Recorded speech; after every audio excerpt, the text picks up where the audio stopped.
सुप्रभात विद्यार्थियों, आज हम क्लास 7 और 8 हिंदी विषय के अंतर्गत व्याकरण के एक नए बिंदु को पढ़ेंगे। व्याकरण का वह नया बिंदु, वह नया पाठ है विराम चिन्ह। विद्यार्थी, जैसा कि आप लोग जानते हैं कि विराम का अर्थ होता है रुकना या विश्राम लेना। विराम का अर्थ होता है रुकना और विश्राम लेना। आपने देखा होगा कि जब आप अपने भावों और विचारों को व्यक्त करते हैं, जब आप अपने भावों और विचारों को व्यक्त करते हैं या जब आप बोलते हैं, तो हम बीच बीच में थोड़ी देर रुक जाते हैं और बोलते समय इस प्रकार के रुकने की जो प्रक्रिया है वो लिखित भाषा को स्पष्ट करने के लिए कुछ चिन्हों का प्रयोग किया जाता है। उसे संकेत चिन्ह को ही, उस संकेत चिन्ह को ही विराम चिन्ह कहते हैं। मान लीजिए कि जैसे यहां लिखा है रुको मत जाओ, रुको मत जाओ। अब पहले वाक्य में आप देखिए विद्यार्थी, रुको अर्थात यहां रुकने के लिए कहा है और जाने के लिए मना किया गया, परंतु दूसरे वाक्य में रुको मत अर्थात रुकने के लिए मना किया, जाने के लिए कहा गया। चिन्हों के प्रयोग से अर्थ में कितना अंतर आ गया है, अर्थ में भिन्नता आ गई है।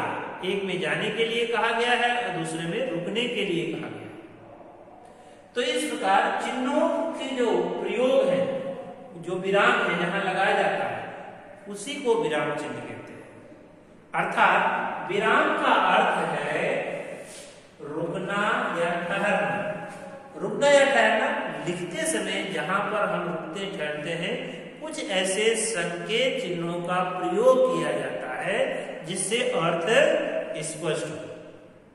इसलिए हम कह सकते हैं लिखित भाषा में रुकने की प्रक्रिया को स्पष्ट करने के लिए जिन चिन्हों का प्रयोग किया जाता है उन्हें विराम चिन्ह कहते हैं।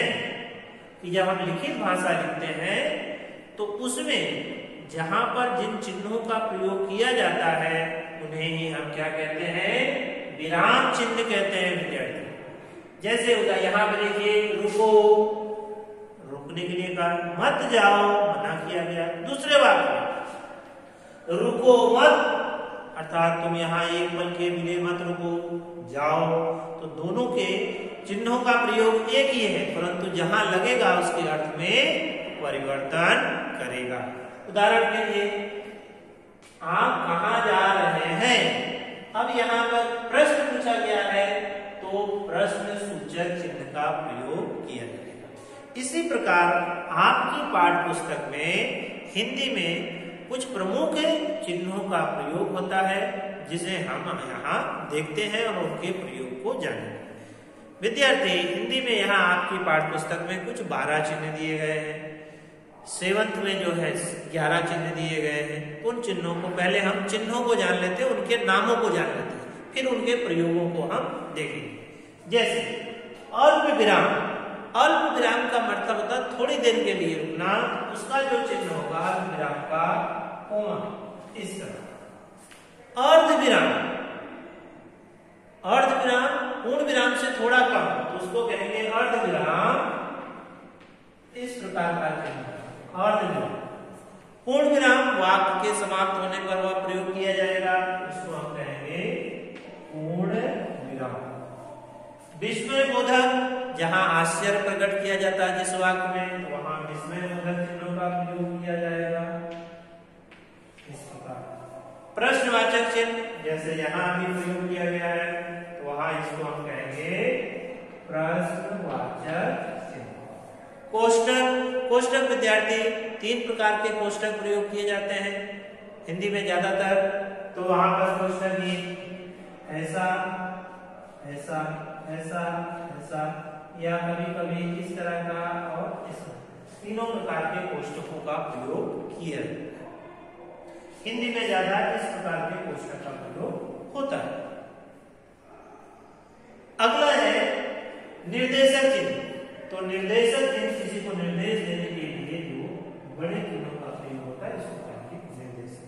उद्धरण, किसी की कही हुई बातों को जब हम लिखते हैं या बोलते हैं तो वहां उद्धरण का प्रयोग किया जाता है। इस रूप में उद्धरण चिन्ह, और इसमें एकल उद्धरण भी होता है इस रूप। दूसरा है विवरण और आदेश चिन्ह। विवरण जो है या आदेश चिन्ह जो है उसके कहीं इसको विवरण चिन्ह भी कहते हैं, आदेश चिन्ह भी इस तरह। लाघव चिन्ह संक्षेपीकरण के लिए लाघव चिन्हों का प्रयोग किया जाता है। योजक, दो शब्दों के बीच में लिखने के लिए योजक चिन्ह का प्रयोग किया जाता है। और दूसरा है उपविराम।